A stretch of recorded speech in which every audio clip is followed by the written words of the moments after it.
Kita kalau melihat petir, melihat halilintar itu tidak hanya sekedar sebuah fenomena alam. Kalau ada orang membawa kebenaran tapi orang itu dari golongan kita sendiri, seringkali kita meremehkan. Kita harus bisa menerima syarat untuk orang bisa memahami Islam dengan tanda kutip apa yang telah diturunkan Allah kepada. Ketika seseorang zikir kepada Allah, maka sebetulnya itu bisa menenangkan hati.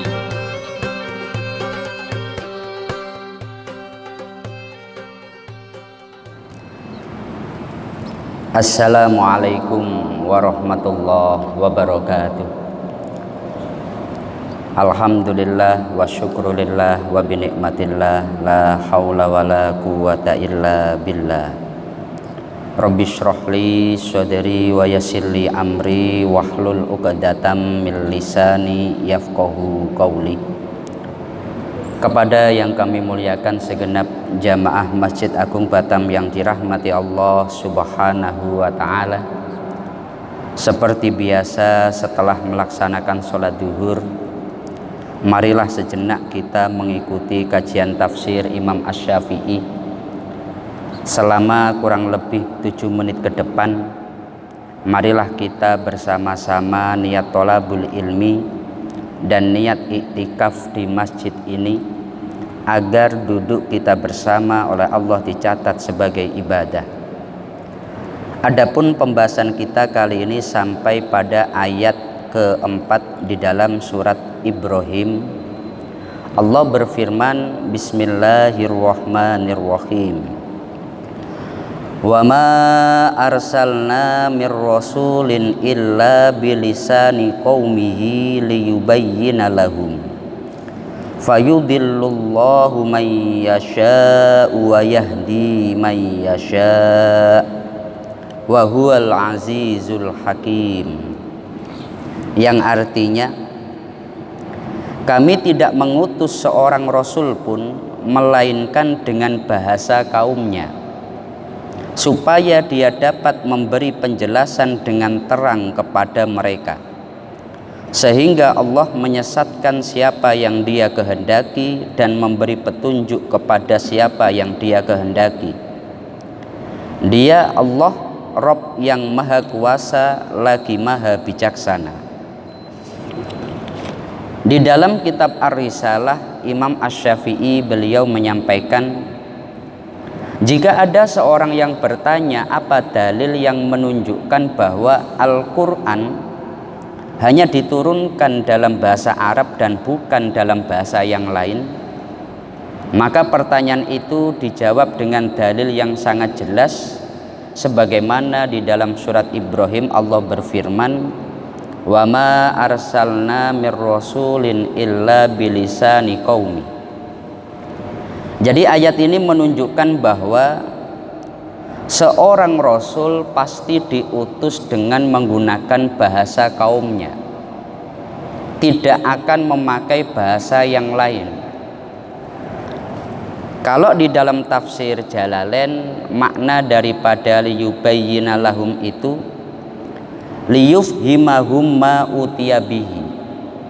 Karena Rasul memakai bahasa kaumnya, maka akan semakin mudah memberikan pemahaman apa yang dibawa kepada kaum. Jadi kenapa seorang Rasul itu memakai bahasa dari kaumnya? Agar kaumnya bisa lebih memahami.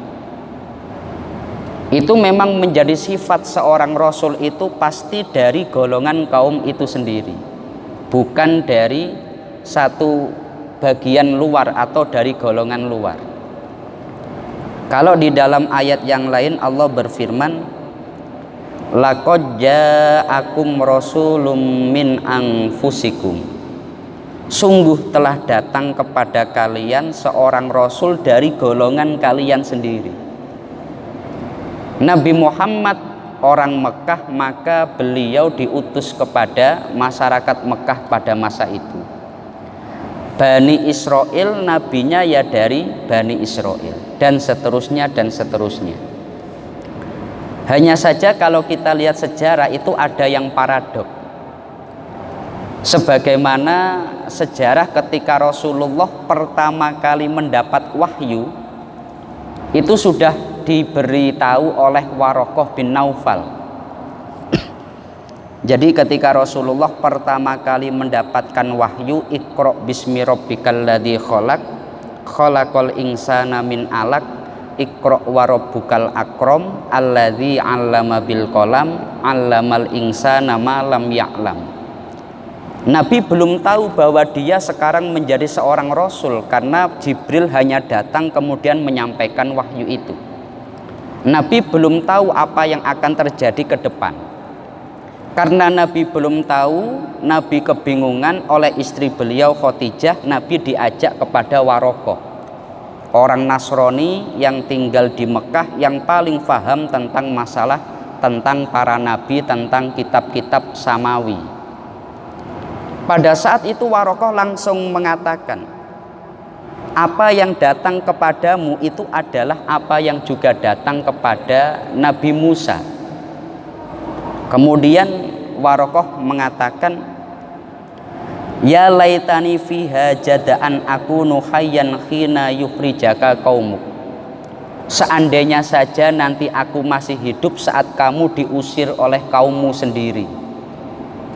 Nabi Muhammad awalnya beliau mendapatkan julukan Al-Amin, orang yang paling terpercaya, orang yang paling dipercaya, orang yang paling disayangi di Mekah. Waraqah berkata, kamu nanti akan diusir oleh kaummu. Maka Nabi Muhammad bertanya, awa mukhrijiyahum, apa mungkin mereka akan mengusir saya? Maka jawaban Waraqah itu, na'am lam ya'ti rajulun qattu bima ji'ta bi illa udiya. Betul Muhammad, tidak ada seorang pun yang membawa seperti yang kamu bawa, yakni menjadi rasul, kecuali dia akan dimusuhi. Pertama kali mendapatkan wahyu, Waraqah langsung mengatakan, kamu nanti akan dimusuhi kaummu sendiri dan bahkan akan diusir dari tempat di mana kamu tinggal. Itu terbukti pada 13 tahun setelahnya Rasulullah itu hijrah di Madinah. Musuh bebuyutan Nabi Muhammad ya orang Mekah. Ada bahkan Nabi yang dibunuh oleh kaumnya sendiri. Nabi Zakaria itu beliau dipotong-potong atau dimutilasi oleh kaumnya sendiri.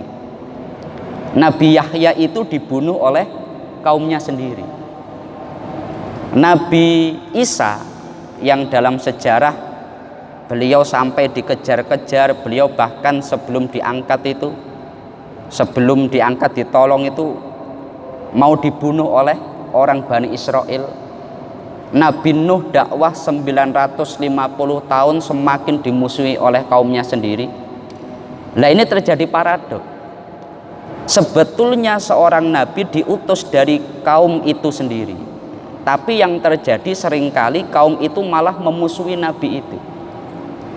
Nah, ini memang kalau kita lihat sifat manusia memang seperti itu.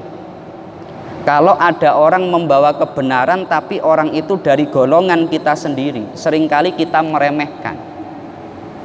Orang yang di luar daripada Mekah itu betul-betul menunggu Nabi Muhammad, tapi di Mekah meremehkan Nabi Muhammad. Gambarannya seperti umpamanya ada masjid. Kalau yang menyampaikan mauidhah ataupun keterangan itu imam masjid itu sendiri atau ustadz di masjid itu sendiri, seringkali malah diremehkan. Tapi kalau yang datang orang luar, itu masyarakat atau umat ataupun makmum jamaah itu menganggap satu perkara yang spesial. Padahal tentu orang yang berada di sana, yakni ustadz itu atau imam yang berada di masjid itu yang paling ngerti yang dibutuhkan umat ini, yang dibutuhkan umat ini. Sedangkan orang jauh kadangkala nggak ngerti. Lah kenapa Rasul itu pasti dari golongan mereka sendiri, memakai bahasa mereka sendiri agar umat lebih paham dan agar Rasul itu bisa lebih memahamkan umatnya. Cuma yang terjadi seringkali malah seorang Rasul dimusuhi oleh umatnya sendiri. Kemudian di dalam ayat ini ada fayudillullahu mayyasha wa yahdi mayyasha. Allah menyesatkan siapa yang Dia kehendaki dan memberi petunjuk kepada siapa yang Dia kehendaki.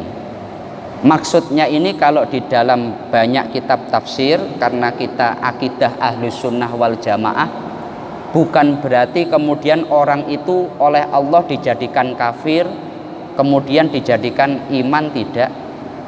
Tetapi makna yang ada adalah Allah menghukumi mereka kafir dan Allah menghukumi mereka mukmin.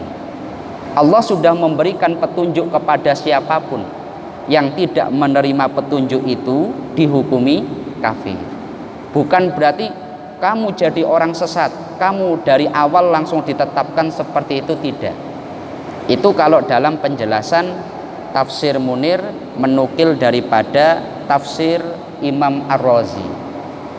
Kembali lagi kepada pembahasan kita, bahwasanya Rasulullah atau seorang Rasul itu pasti diutus dengan memakai bahasa kaumnya agar bisa memahamkan apa yang dibawa kepada mereka, dan Allah memberikan hidayah kepada mereka yang dikehendaki Allah, dan Allah memberikan kesesatan kepada mereka yang dikehendaki. Wa huwal azizul hakim. Demikian kajian tafsir Imam Asy-Syafi'i pada kesempatan kali ini. Mari kita tutup dengan kita bersama-sama membaca surat Al-Fatihah. Semoga Allah senantiasa memberikan hidayah kepada kita semuanya. Allah memberikan kita semuanya kesehatan dan kemudahan di dalam kita melaksanakan aktivitas. Al-Fatihah. A'udzubillahi minasyaitonirrajim. Bismillahirrahmanirrahim.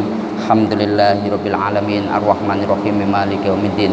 Iyyaka na'budu wa iyyaka nasta'in ihdinas siratal mustaqim siratal ladzina an'amta 'alaihim ghairil maghdubi 'alaihim waladdallin. Amin. Kurang lebihnya dari kami mohon maaf. Akhirul qauli wallahul muwaffiq ila aqwamit thoriq. Wassalamualaikum warahmatullahi wabarakatuh.